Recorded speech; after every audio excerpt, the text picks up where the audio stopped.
Hoje o programa Diálogo Sem Fronteira tem a satisfação de receber a professora Ana Carolina Murgel. Seja bem-vinda, professora. Obrigada, Pedro Paulo. Agradeço o convite. Fiquei muito orgulhosa de ser É uma convidada. satisfação especial termos no nosso programa uma intelectual, que é a professora Murgel, mas que também é conhecida por todos como Carô, porque além de ser uma grande intelectual, ela é também compositora, música e uma estudiosa do tema, tanto da música quanto das mulheres na música. Então, Carô, a primeira coisa que eu ia perguntar a você é assim, as pessoas têm uma noção de que as mulheres têm uma participação importante na música brasileira. Então aí Elis Regina, mais anteriormente, hoje em dia com tantas que brilham tanto na composição quanto como intérpretes. Então, você acha que as pessoas têm essa noção de que no passado também as mulheres formaram grandes redes de composição, de execução? Não, é só fazer uma pequena correção, Pedro. Eu não sou compositora, né? Apesar que recentemente eu tive uma letra musicada, mas eu era cantora e violonista, né? Sim. Então estava no lado das intérpretes, lá quando eu cantava, né? Anos atrás, em bares e tal, né? Eu acho que não tem. É uma brincadeira que eu fiz muito, quando eu fiz um curso no IFISH sobre música nos anos 60 e 70, e era uma brincadeira que eu fazia, que era chegar, aliás, em várias palestras que eu dei, eu fiz isso, de chegar e fala nome de 5 compositoras, rapidamente, né? Se falar 5 compositores, chove, né? De Roberto Carlos, Caetano Veloso, Chico Buarque, é fácil no repertório da canção você achar os compositores, as mulheres não. Então ficava aquele esforço, e de vez em quando alguém lembrava, tem Dolores Duran, ou tem Chiquinha Gonzaga. Tem uma coisa engraçada que, por exemplo, a Rita Lee é pouco lembrada. E a Rita Lee, eu acho que ela abre um espaço para as mulheres compositoras a partir dos anos 60, que é uma coisa maravilhosa, né? Ela especialmente, né? Claro que existiram outras, né? Existe um crítico da Folha de São Paulo, Pedro Sanches, que ele acho que já vi uns 2 ou 3 textos dele que ele repete que depois de Chiquinha Gonzaga só teve Maísa e Dolores Duran. Chiquinha Gonzaga foi em 1860, Maísa e Dolores nos anos 50. Quer dizer, você tem um vácuo aí de 90 anos. Sendo que a gente sabe, né, pela história, que uma das poucas coisas que era concedida às mulheres, né, naquela reclusão que vivia dentro da casa, né, era tocar piano.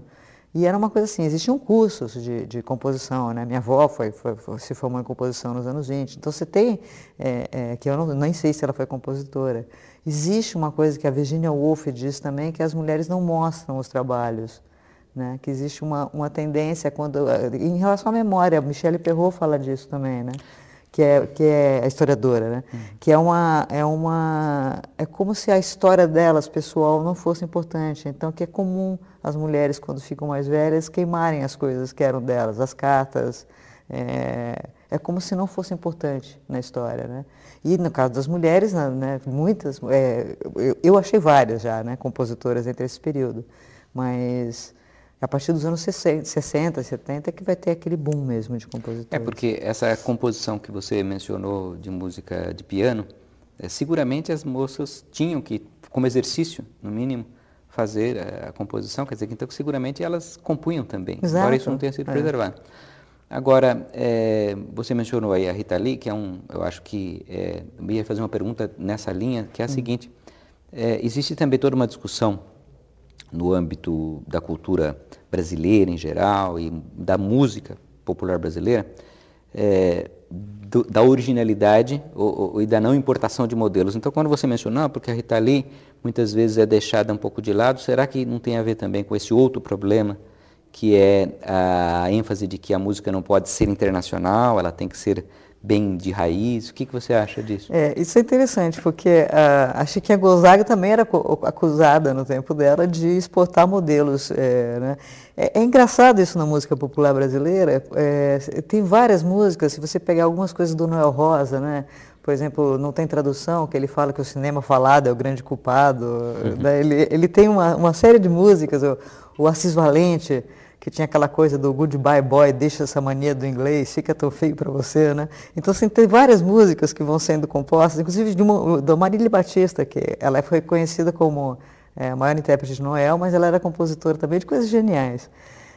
Deles falarem dessa influência da música exterior, na música brasileira, aquela coisa de raiz, original e tal. Nunca existiu, né? O Mário de Andrade já mostrava isso nos anos 20. Nunca existiu uma música brasileira. Quer dizer, a música brasileira é como o brasileiro. Ela tem as referências da Europa, na África e nos índios brasileiros, né? O Mário de Andrade falava coisa da música de ciranda. Quer dizer, quando você repete alguma coisa na canção, por exemplo, Prenda Minha, lembra daquela música que era Vou-me embora, prenda minha, tenho muito o que fazer, tenho que parar, rodeio, prenda minha. Essa coisa do repetir é uma coisa indígena. O canto em ciranda, né? Então você tem aquelas cirandas, por exemplo, Lia de Itamaracá, que é uma compositora maravilhosa do Pernambuco, né? Da ilha de Itamaracá, ela é a coisa da ciranda. A referência é indígena nessa dança circular, né? Então você tem, assim, não existe uma música brasileira. E como brasileira, né? Então, mas por isso eu acho interessante, porque um tema que é muito levantado na questão da música brasileira, e no Brasil em geral, é a questão da identidade nacional, se existiria uma pureza brasileira, e você está mencionando que, ao contrário, a música atesta essa mescla. Exato. Só que muitas vezes, como você disse, não se sabe, por exemplo, que tem ligação com indígenas ou com outros povos. Né? Com os portugueses muito, né? A canção, né? Aquela coisa a música portuguesa, a canção, né? A modinha, né? É uma ligação direta com as músicas. Tem as marchas, que eram militares, né? Você pegar o Braguinha, que é aquelas marchinhas de carnaval, sei lá, eu fui às Touradas de Madrid, tem até o na música, assim, que é uma referência sempre você faz parte da música brasileira, só que é claro que a gente se choca, né?